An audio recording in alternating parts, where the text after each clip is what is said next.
Hello, class. Cam Addis here, your ACC history instructor. I want to talk about our textbook History Hub, which is an open educational resource, OER, online textbook that I wrote. This is the front page here, and I would like you to take the time to read over some of the things I've written about the importance of studying history. But I'm going to skip past that right now and just tell you we got some basic licensing information here, some software here for text to speech. I've had a few students try that in the past. I've gotten reasonably good reports on it. We also can translate into other languages besides English, although you want to keep in mind that the exams are in English, so you probably want to read the textbook in English as well. You should know also that you can make the textbook bigger or smaller just by usually on most devices just pressing Control plus or Control minus. But I want the size of it to be something that's comfortable for you. And the same with the contrast. I've used basically dark type on white as sort of the go-to best practice here, but you can always make it brighter or darker to suit your needs. Now, this opening page here has all of the pages in the textbook. You can see here all the History 1301 chapters 1 through 23, History 1302. One of the basic things you want to do is make sure that you're reading the right chapters. If you're in History 1301, read those chapters, not 1302, etc., because they are both here on the same website. So probably most of you will probably access the chapters instead over here through the chapters LO tab. And LO here stands for learning objectives.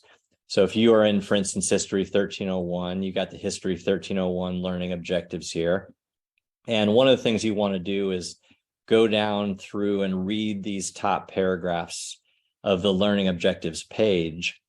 But then when you scroll down a little bit further, you'll see that each of the chapters has a certain number of learning objectives. We got chapter 1, we got chapter 2. They go in chronological order. Some of them have a kind of, I call it forest through the trees check as a very last learning objective. It doesn't correspond to a particular test item, but it's just a general question you can ask yourself to sort of test whether you comprehended what's going on in the chapter. But they do go down in order. However, that doesn't mean that you want to go over to the chapters and go try to cherry pick the information from the learning objectives. Now, over here with the chapters, there's another way to access them. You can use this drop down. You want to read the entire chapter. If you see something that has to do with the learning objective, you want to write that down, but you also want to continue to read on further, because there may be more information having to do with that learning objective, but also reading the entire textbook is going to help you make sense of the material. And it's going to create sort of connective tissue as you go from one section to the next that does concern the learning objectives. There'll also be incorrect answers on our exam that are drawn from the material in between. So you do not want to go in and try to cherry pick. There are many people that have tried to do that. It does not work very well. Another thing you do not want to do is you don't want to go in and find material that connects to the learning objective and then just copy and paste it over into your notes. It's very important that you take your own notes on the learning objectives and put things in your writing, because that's a better test of whether you're comprehending the material or not. So just to kind of make sure that you can do that, we have this early alert learning objective paragraph that I'm going to have you do in Unit 1, where you pick just one learning objective and you submit that. I don't have time to go in and grade all of your learning objectives or anything like that. I have hundreds of students, and it's not common in college courses to go grade people's homework the way it can be sometimes in K through 12. But I do want to see at least one example of this, and then hopefully you can apply that to other learning objectives as well. Let's take a quick look at one of these chapters. One of the things that I would do is I would go use the scroll bar over here and just kind of get a feel for the overall chapter. Maybe look at the subheadings, get a look at the overall length of it. because the lengths do vary. And some of them that are a little bit longer, you may want to stop and take a break and get up, drink some water, have a banana, walk around a little bit, refresh yourself. Because all of us have had that experience where we're reading along, especially in a textbook, and we realize, wow, the words have been coming into my eyeballs, but I really haven't comprehended anything that I'm reading here. I'm just thinking about something else. You don't want to do that. You want to read actively, but you can read actively with these learning objectives in mind. Now, many of you have maybe had the experience when you're reading fiction where you visualize material more than nonfiction. And then you'll even see a movie and you'll say, oh, the movie wasn't as good as the book. That's because you got your own movie going on in your head. Many people don't do that with nonfiction, and it's just words on a page. I would encourage you to the best extent possible to try to visualize what's going on and see the material as you're reading it. It's going to make it much more interesting. So I would use the scroll bar here to get an overall feel for the chapter, but I would not use the scroll bar to read the chapter. And the reason for that is that studies have shown that reading comprehension for hard copy, for print, is better than online. However, if the person doesn't use the scroll bar and instead just moves around with the up and down arrow, sort of the way, or you could do this with your fingers on a scratch pad, like with a laptop, and you're moving uniformly and gradually, then the reading comprehension is as good as in print. Now, you want to pay attention to maps. You want to pay attention to images, especially animated maps. Ones like this are going to be very helpful for you in understanding the material. A map like this one that we see up here at the very top, that's a good overview of what this whole chapter is about, which is about the spread of humanity out of Africa into the Americas. And so you definitely want to pay attention to those. And I'll even put images on the exams as well, just to kind of help you out a little bit if that image happens to go along with the material that question is asking about. Now, one thing that you do not want to do is stop and go into all these links. These links are just there for your general edification. If you happen to be unclear about something or you want a little bit more definition, then you can look at them, but you definitely do not want to stop at all of those. That would take way too long. That would totally distract you, and you would not be reading well if you did that. But the reason I have them in there is just you might have a question about it. Like, for instance, with a vocabulary term, I'll either have them linked maybe to Wikipedia, or there'll be a term like this, subtext. How many of you know that term? I don't know. I know some of you do, some of you don't. So I'll just put a little link over here to a dictionary, and that way you can look it up. If you happen to see something, in fact, that's a tough word, and you don't know what it means, then make sure to let me know, and I may even add a link to it. So read in order, read the entire text. Do not stop at the links, but you do want to stop at maps and images. You do want to see the material and visualize it as best you can, making sure that you're oriented in time and space. So you might even want to have a timeline, especially for History 1301, where we cover so much material in the first unit. We're really going all the way from 1492 up to 1763. We're going across many centuries. And the way I do it, I do not crawl year by year through all of these centuries, but rather I talk about British America, I talk about Spanish America, I talk about French America, and kind of going through all of these centuries and then winding back. So the very first unit of History 1301 is one where I think you might want to just put a timeline out on a horizontal sheet of paper, kind of help you keep track of what's going on. This timeline goes back much, much further than that. This goes all the way back to the very earliest humans. And you can see how long it was before you had humans coming to the Western Hemisphere, to the Americas. And then you got quite a long time before you get the first Europeans to come to America, which is really usually seen as kind of the jumping off point of History 1301, the way the legislature defines it, starting in 1492. Actually, Europeans go back a little bit earlier than that, to around 1000 AD, when Vikings first came to America. But the first really meaningful colonization in America started in 1492 with Columbus and the Caribbean. So this little area right in here, between this red arrow and this, that's all the way up for the whole course there.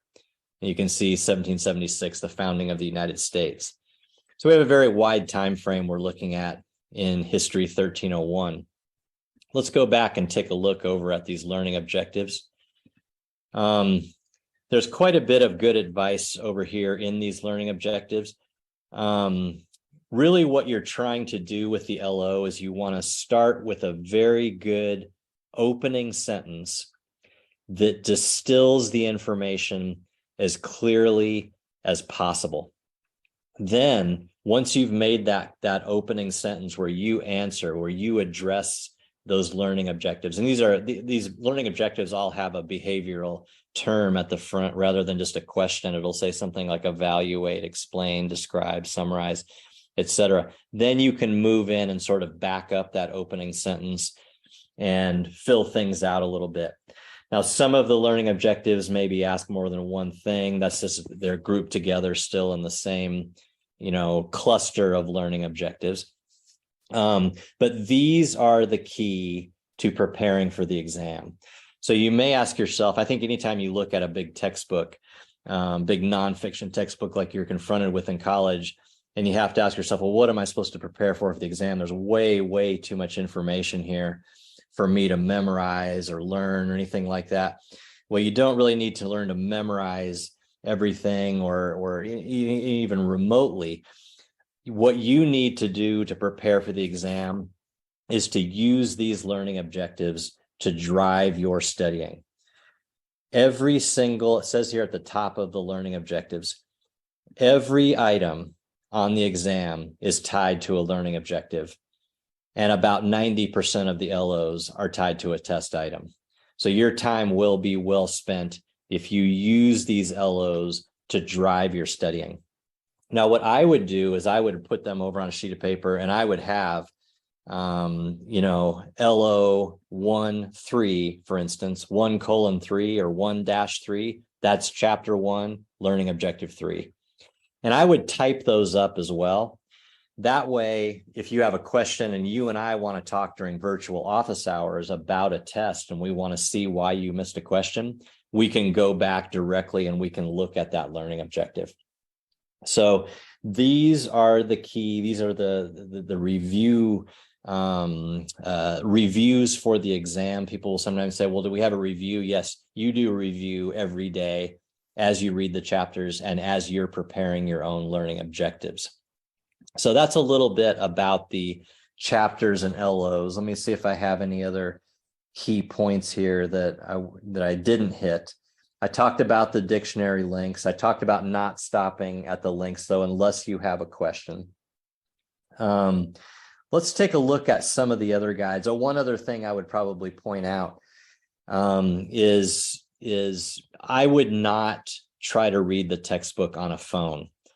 Now, if you need a device and you don't have one at home, we can rent from ACC. You can rent an iPad, and this is accessible on a phone. You can look at it if you're in a pinch, if you happen to be on the train or the bus or something like that, or you're at work, or you got some time to read. You can read the textbook chapters on the phone, but it's definitely much better to see it on a bigger monitor so you can see the images and see the maps and see how it all ties together. So also, don't try to go find someone else's learning objectives. There are on-site websites or websites online where you can go and, people probably posted their idea of the learning objectives. First of all, they're bad. I've seen them. But secondly, that's not going to help you when you go take the test. You need to be the one who has read the material and understood it in your terms and written that opening sentence on your own. Now, when you take the test, the exam item will not be the exact question that you're looking at here on the learning objective, but if you're prepared on that learning objective, you will be able to handle that item. All of the other items that you see on the test, they are also drawn from the material, but they're demonstrably wrong. They're backward, or something is applied backward, or it's something from other parts of the text that maybe don't connect directly to that LO, but it's presented in a backward fashion. I do also have all the above. I have none of the above. Those are all fair game. The people that do well in this course are the ones that put in the work to the learning objectives. People that figure, oh, I already know American history, or I know how to game a multiple choice test, doesn't work. Those are the people who find my test to be, quote, tricky. But people that are prepared, they do well on the test. So that's a little bit about the chapters in LO tab. Now, there are some other tabs here, and many of these are ones that apply to the face-to-face lecture classes, not the ONL courses like you're taking. This is just a help button, but basically just has my email. If you do see a flat out outright typo, not a stylistic suggestion, but an actual typo, go ahead and email me and I'll send you a point for that, up to 2 points for the semester. So that just makes it cleaner for other students then as they're going through the material. This is just my resume over here. We got some guides here. This is one guide you might want to take a look at, is what is a good analytical paragraph? You know, and it talks a lot about starting off with that strong opening sentence that I mentioned a minute ago, and then kind of moving on from there. The memory hole is for the face-to-face lecture courses. Rear defogger is a very interesting page, and I may refer to this in your written work. And my comments on your written work, I may say, hey, go take a look at RD number 12. What do I mean there? I mean, go take a look at rear defogger item number 12, and this is just a drop-down menu. It'll take you down. It'll talk to you about what is an anchor bias. We got all kinds of fallacies here that all of us fall into in thinking, and these are the ones, in fact, that spinners take advantage of, that politicians, salesmen, lawyers, even people in my own profession, journalists, magicians are probably the ultimate example of this. But they know the problems in your brain. They know how you can short circuit from time to time. They take advantage of that. These are not things that happen to dumb people that smart people avoid. They happen really to all of us. I call them tire ruts, sort of in your head. But these are easy habits to fall into that can really kind of cause you to misinterpret history. And so I'll often refer to these. These are worth looking at just on their own, but I'll often refer to them in the written comments on your written work with an RD followed by a number. We got a timeline here from some good friends of ours over at the University of Houston. In fact, Digital History was one of the sites that inspired me to write History Hub. Some of their timelines are a little bit different because they're vertical, where I tend to visualize them more horizontally. But if you are a little confused and want to get oriented in time, I suggest that. I also suggest, getting oriented in space as well. In other words, geographically, by using an atlas or using Google Earth. And I talk about that a little bit more over in the toolkits video. And then we got a library and atlas here that I put together for you. And you can use this for research on any of your writing assignments if you'd like. Probably the most important link in here is the one to the Austin Community College library, which is very helpful and has a lot of pages that are oriented especially toward American history. We got a citizenship test here if you're interested. It's kind of funny because most of us native-born Americans cannot pass that test. But we got all kinds of things here on the drop-down: audio, video, podcasts, cartoons, magazine, newspaper archives, some core gateway material, reference desk here I put together. We got census records. We got a map room over here I've thrown together. So we got the library, the timeline, the rear defogger talks about fallacies. memory hole you don't need to worry about for right now. A few other guides over here that may or may not apply to the format that you're in.